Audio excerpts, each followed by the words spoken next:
possa ser curada de fato. E sem falar que nós temos uma faixa de gado da vida, né? Dois povos irmãos que não se entendem. E se não houver uma mudança de postura, não vão se entender nunca. Os palestinos tinham lá a sua parte inteira, hoje eles vivem um pouco mais, sei lá, 20 e poucos % da terra deles, porque foram tomados na força. E isso não se faz, não adianta.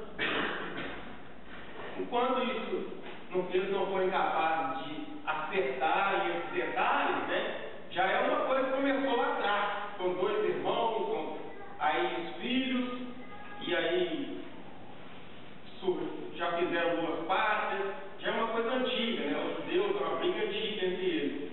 E ainda vai e toma um terreno para o outro lado, a força. Então são coisas que não tem como. Então é uma classe muito frágil. A gente sabe a história da Primeira Guerra Mundial, por exemplo.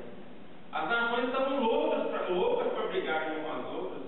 Bastou o assassinato de uma criatura para que uma jogasse a culpa na outra. Tivemos um problema lá, né? 14, 18, uma guerra terrível, que Leon Denis fala, ele tem um livro, O Mundo Invisível e a Guerra, que ele fala detalhes da guerra, tanto no mundo físico, no plano físico, quanto no plano espiritual. Soldados, quando morriam, continuavam lutando uns contra os outros lá. Continuavam defendendo seus países como se estivessem encarnados. Não conseguiam perceber que haviam mudado de situação, de vibração. Por quê? Porque eles estavam muito presos naquela situação. Agora, a paz do Cristo é a paz celestial. A pessoa que tem a paz do Cristo em si, ainda que ela passe pelos problemas mais terríveis que a gente puder imaginar, ela está tranquila. Ela vai sofrer, vai sentir dor, mas ela não vai alimentar ódio, nenhum tipo de rancor, não vai desejar vingança, nada disso. Ela não vai em momento nenhum empunhar nenhum tipo de arma letal, né? Ela pode usar a arma do verbo para tentar dissuadir a criatura ou as criaturas que a estão infelicitando do mal que estão fazendo, inclusive contra elas próprias, mas nenhuma arma capaz de matar, capaz de ferir. E tudo isso é construção, né? A gente tem também dito isso muito. Nós somos seres em construção e nós ainda estamos tentando fazer uma licença. Aí a gente pode lembrar também, né, daquela passagem que Jesus fala assim: aquele que ouve a minha palavra e a pratica, assemelha-se ao homem prudente que construiu sua casa sobre a rocha.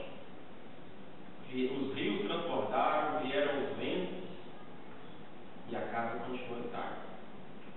Aquele que ouve e não pratica, esse não é prudente, porque construiu a sua casa sobre a areia, e eu até digo mais, sobre a areia movediça, e qualquer coisinha vai fazer ruim, porque não tem base sólida. E a base sólida não tem outro caminho. A base sólida é Jesus.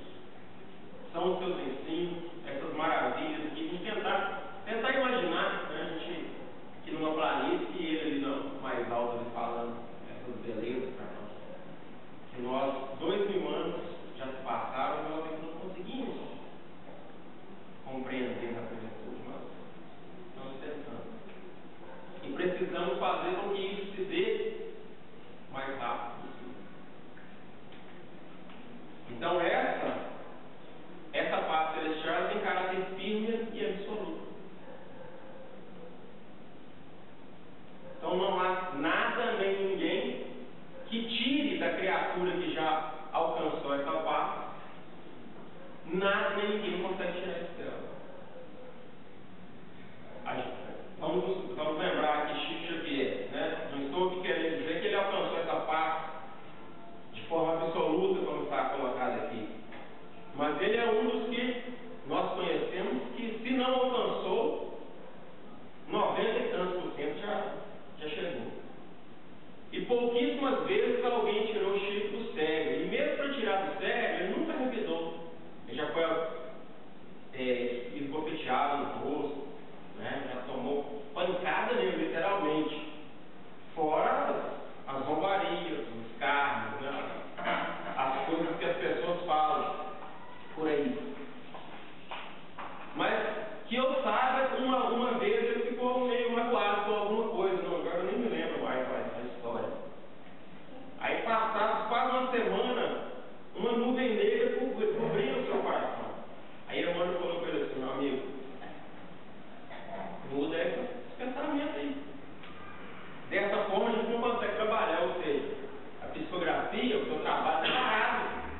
Criador, somos herdeiros dele.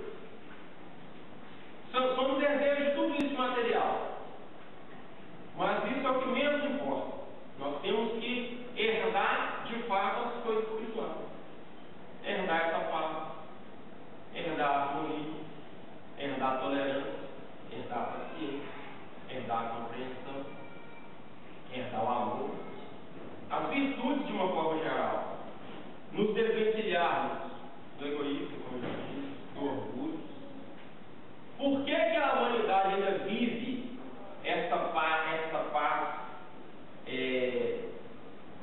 que não tem nada de definitivo, nada de absoluto? Exatamente por causa do orgulho e da ambição, da inveja, essas coisas todas. Por que houve a Primeira Guerra Mundial? Porque um queria aquele terreno, o outro queria aquela não sei o quê, o outro queria aquela fábrica, queria tomar as armas que não sei quem tinha. Eu quero destruir tal coisa que tal país está fazendo. Por que houve a Segunda Guerra Mundial? A mesma coisa. Tomaram tudo de mim. Agora nós vamos para fora. E aí a Alemanha se levanta daquela forma, né? Um país que estava dizimado, destruído, e fizeram todo aquele massacre. Por quê? Vingança. Né? A vingança movia os alemães. Ninguém tem dúvida disso. O país que mais sofreu com o armistício depois da Primeira Guerra foi a Alemanha. Tantas imposições duras, negativas até contra eles. Mas eles se reergueram lá, o Hitler, né, uma criatura que de alguma forma nós permitimos que viesse ter conosco, uma criatura que preparou, teve a reencarnação preparada por irmãos infelizes, ignorantes, maus. São as mazelas que nós cometemos, convidamos Hitler a vir ser conosco. A gente fala Hitler, na verdade é um séquito de criaturas. Ele foi o líder. Então, são várias criaturas, muitas, sem falar nas outras tantas, milhares que estavam no plano espiritual. E nós tivemos uma nova guerra, uma nova tormenta. Quando Hitler acreditou na Alemanha que a Alemanha não poderia aceitar aquela situação tratando do Tratado de Versalhes. Todo alemão, ricos e pobres, empresários e operários, todo alemão, de modo geral, acompanhou ele. Ele conseguiu incutir na cabeça dos alemães sutilmente essa vingança, né, de uma Alemanha humilhada, que de fato foi humilhada. Também houve um exagero por parte dos demais países. Então, sempre, quando a gente vai analisar essas coisas, vamos sempre ver orgulho, vaidade, ambição, aí do outro lado, vingança, ódio, rancor. E aí a gente pode trazer isso para o nosso lado.